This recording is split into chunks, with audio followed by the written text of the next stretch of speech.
जब शरीर हमारा रचा गया था उस समय हमारे जो अनंत जन्मों के कर्मों का गोदाम रखा है उससे कुछ शुभ और अशुभ निकालकर इसकी रचना हो गई पहले से।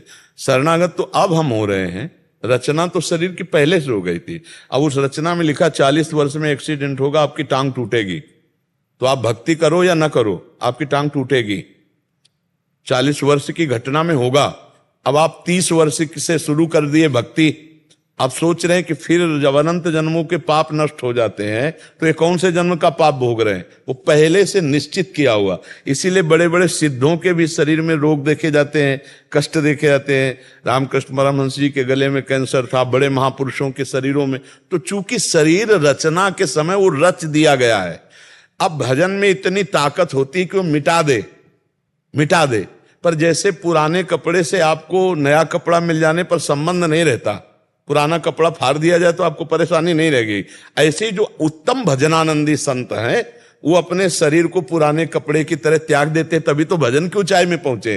तो शरीर के रोग को वो नष्ट कर सकते हैं पर वो नष्ट नहीं करते, वो उसे भोग लेते हैं और भजन प्रताप से भगवान को प्राप्त कर लेते हैं। तो ये जो अभी आप लोगों ने भक्ति शुरू की है ये आपकी अभी नई फसल है, लेकिन पुरानी फसल से जो हमारे शरीर में रचना रच दी गई।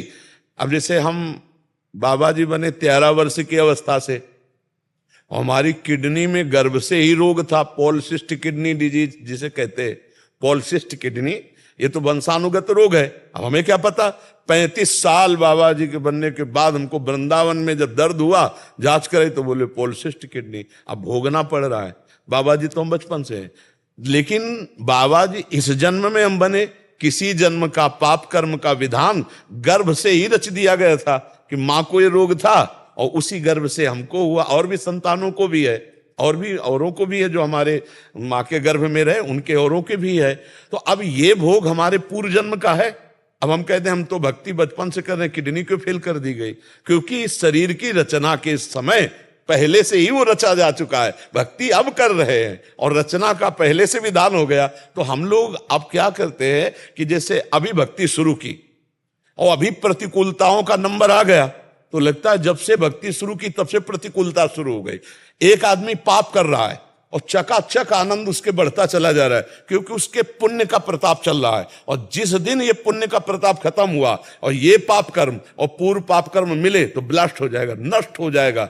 ऐसे ही भक्त का, अब जैसे आप भक्ति शुरू किए हो, आपका पाप कर्म का हिसाब चला, अब आपको कदम कदम पे विपत्ति, तो लग रहा है भक्ति का फल क्या है, लेकिन चुपचाप सह लो। ये नवीन भक्ति का फल और पुराना पुण्य जब लागू होगा और दोनों मिश्रित होंगे, पाप नष्ट हो जाएगा तो जय जयकार मच जाएगी, आनंद फैल जाएगा, चारों तरफ से अनुकूलता ही अनुकूलता दिखाई देगी। पर हम लोगों को ये ज्ञान ना होने के कारण हम लोग सोचते हैं कि वो पाप कर्म करता है, शराब पीता है, व्यभिचार करता है और बड़े मौज से रह रहा है।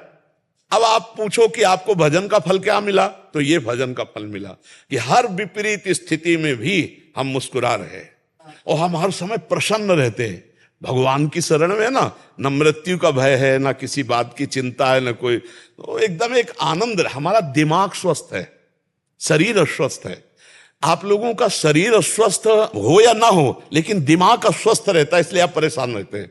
शरीर भले माना कि स्वस्थ है, लेकिन आप चिंता, सुख, भय, इसलिए तो अध्यात्म में हमें क्या मिला? हमें प्रसन्नता मिली।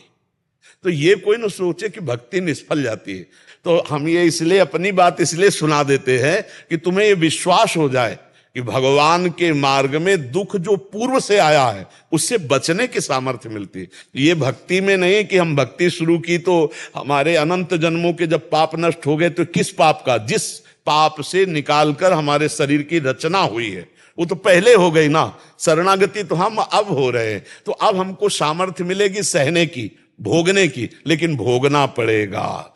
अवश्य में भोक्तव्यम कृतम कर्म शुभाशुभम। इसलिए प्रसन्न होकर के चलो, ये संघर्ष में जीवन जियो।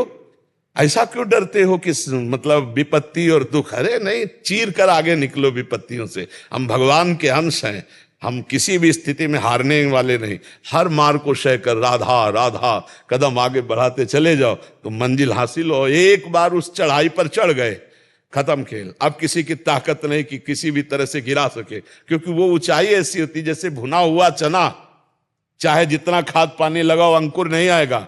ऐसे ही जब चित्त भगवदानंद में, तो फिर संसार के भोगों का आकर्षण थोड़ी हो सकता है।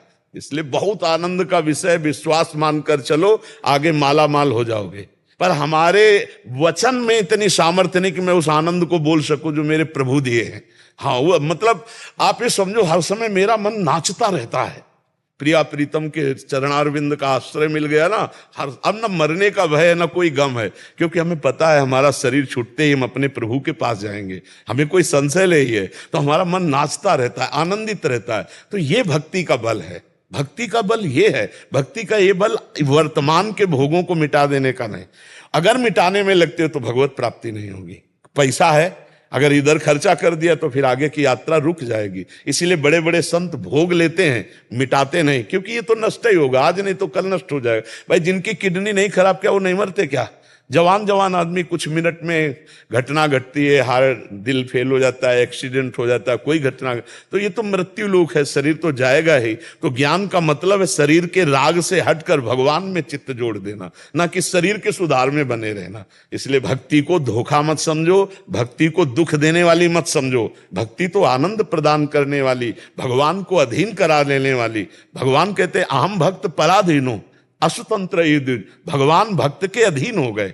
देखो, जहां अर्जुन के पादुका हैं वहां भगवान बैठे, सारथी बने, रथी की। जहां आप सोचो, जिनके चरणों की रखने की चौकी को ब्रह्मा शंकर आदि नमस्कार करते, वो भगवान श्री कृष्ण कहां अपने भक्त के लिए कितना झुक सकते हैं। भगवान अहम भक्त पराधीनो, मैं भक्त के अधीन हो जाता हूं। तो भला ऐसी भक्ति प्राप्त करके हम दुखी हो सकते हैं? नहीं, कितना भी दुख दे हो, जितना कष्ट दोगे चुपचाप सहेंगे, किसी से ये नहीं कहेंगे कि भगवान हमको कष्ट दिए हैं।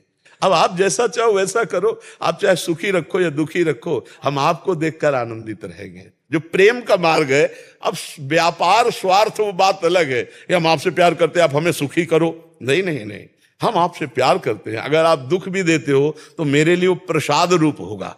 जोई जोई प्यारो करे सोई मोहि भावे, प्यारे जैसा चाहे वैसे मुझे रखो। तो इसलिए भक्ति का फल ये नहीं कोई सोचे कि मेरे जीवन में दुख ही नहीं आएगा। दुख आएगा, क्योंकि पहले से निश्चित हो चुका है। दुख सहने की सामर्थ्य भक्ति देगी। एक दुख में कोई नाचे, ये केवल भक्त में होगा, दूसरी जगह नहीं होगा। श्रीवास जी महाराज के घर में चैतन्य महाप्रभु नृत्य कर रहे हैं और लड़का अकेला था, वो बीमार था। वो जे ही पधार गया तो दासी ने कीर्तन में आके कहा कि पुत्र पधार गया। उनका सांस मत लेना, महाप्रभु चैतन्य देव कीर्तन कर रहे हैं, अगर उनके कीर्तन में बाधा पड़ी तो फिर हम अशांत हो जाएं। और करताल लेकर खूब जोर जोर से नाचने लगे। महाप्रभु चैतन्य देव तो भगवान के अवतार हैं।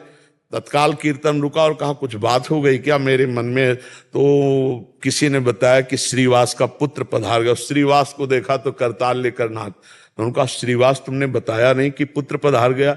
बोले प्रभु मुझे इतना आनंद हुआ कि आप स्वयं नृत्य कर रहे हो, जीवात्मा शरीर छोड़ रहा हो, सीधे श्री हरि को प्राप्त हुआ। इससे बढ़कर लाभ और क्या हो सकता है? और फिर नाचने लगे।